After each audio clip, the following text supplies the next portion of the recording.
Dandelion Princess here, and welcome back to Spotlight.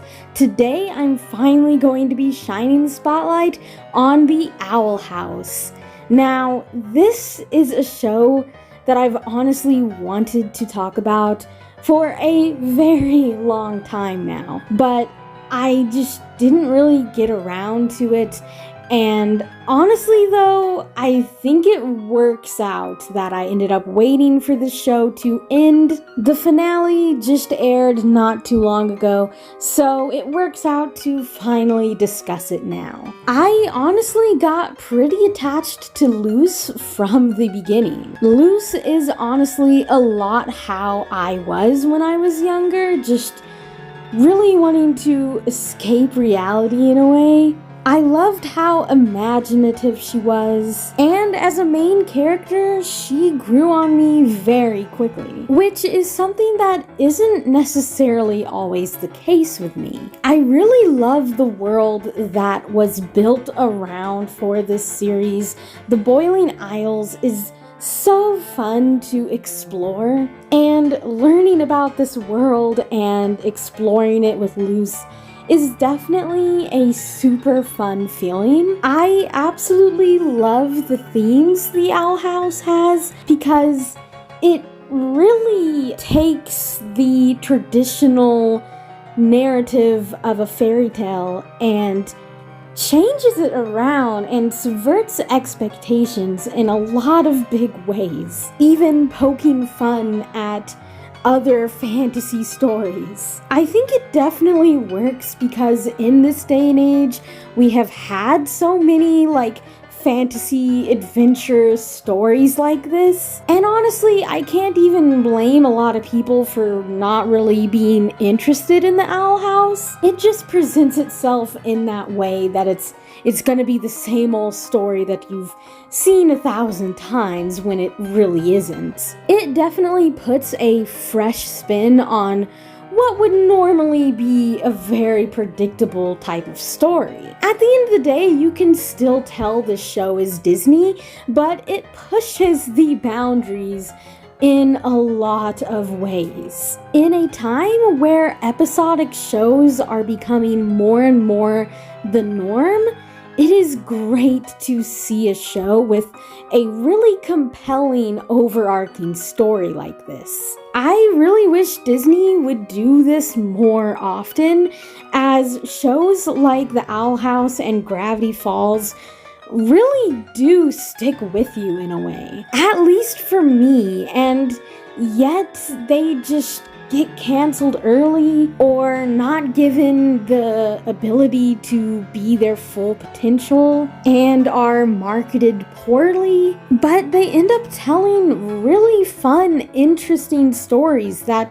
keep you engaged with fun characters. I talked a little bit about Luz, but I really do like all of these characters. Ida has this sort of fun charm about her. King is super adorable and has a great story arc that was probably one of the most compelling in the series for me. Amity was also a really interesting character to kind of see her grow through the series. And I also really liked Rain Whispers. They're probably one of the more tragic characters in the series, and Rain definitely took a lot of falls for other characters. But Rain is also fiercely loyal. I really do love how Luz gets around the fact that she's a human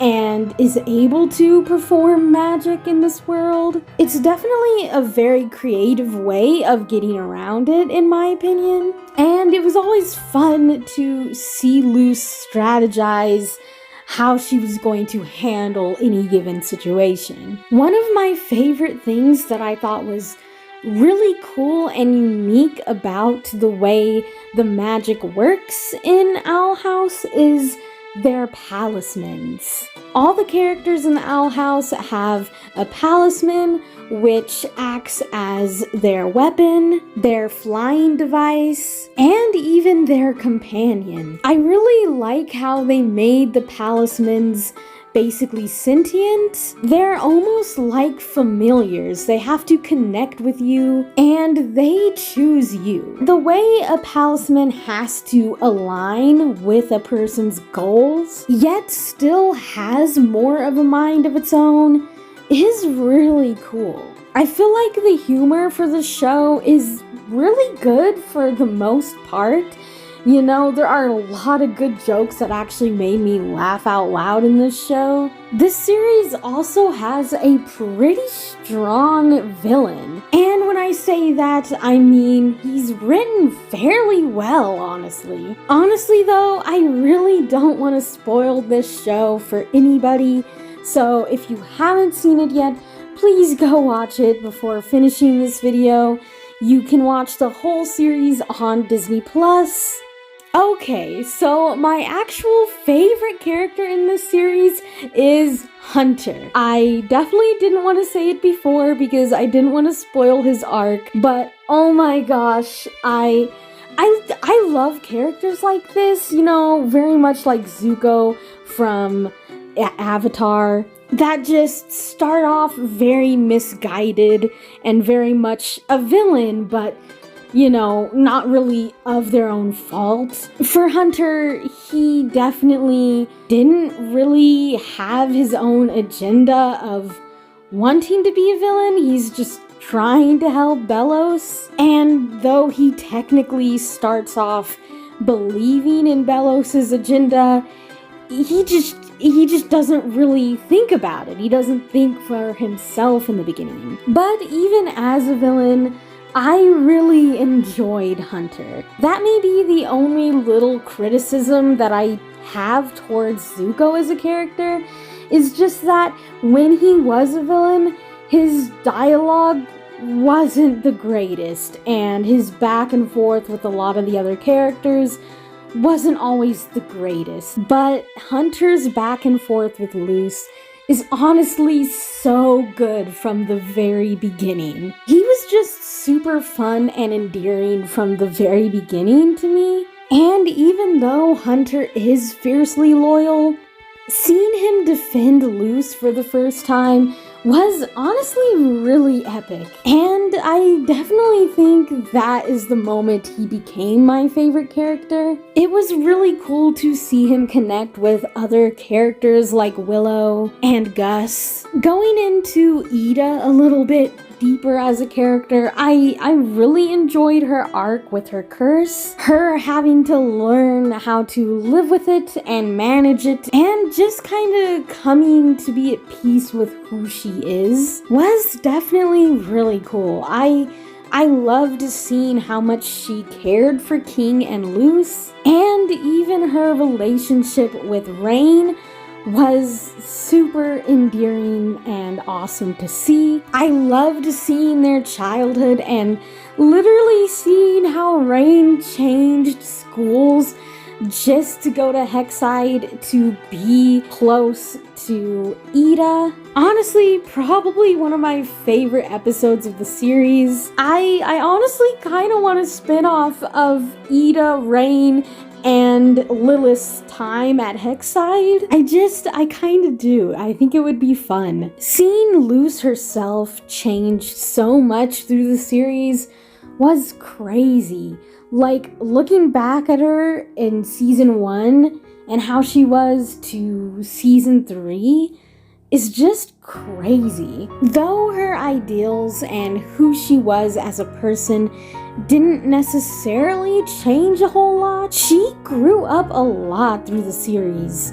I would compare it most to Steven from Steven Universe because they both basically stayed the same in who they are as a person, but they matured a whole lot more by the end of their series. Amity is another character that grew just so much through the series, and she is absolutely a different person than where she was in season 1. Amity is really a great example of how to write a bully. If they're gonna stay an antagonist the whole series, fine. But if you're going to redeem them, then you have to clearly show where their insecurities lie that makes them take it out on others and become a bit of a bully. And with Amity, we definitely come to understand where that comes from with her. Now, speaking towards Belos,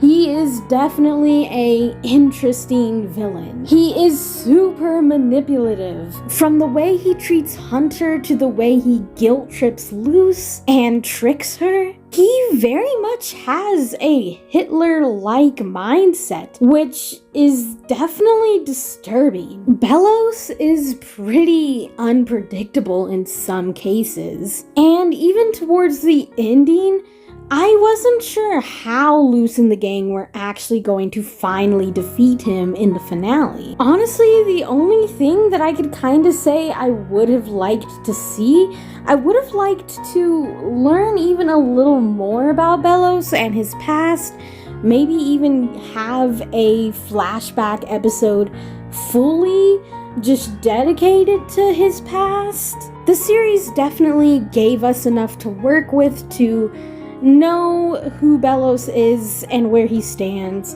but it still would have been cool to actually see it play out and see him kind of go down this path. But I definitely can't blame it because the show did get cut short, and a lot of things that were meant to be more drawn out had to be very much rushed. In that respect, though, I think the team did a really good job of making it not feel that way. It still definitely did. You could definitely feel moments, especially in the finale, where you could tell that they were kind of rushing the story a little bit, but it definitely was nowhere near as bad as some other shows have had it. It still maybe wasn't 100% perfect. I definitely would have loved to be able to see a full third season for this instead of 3 specials.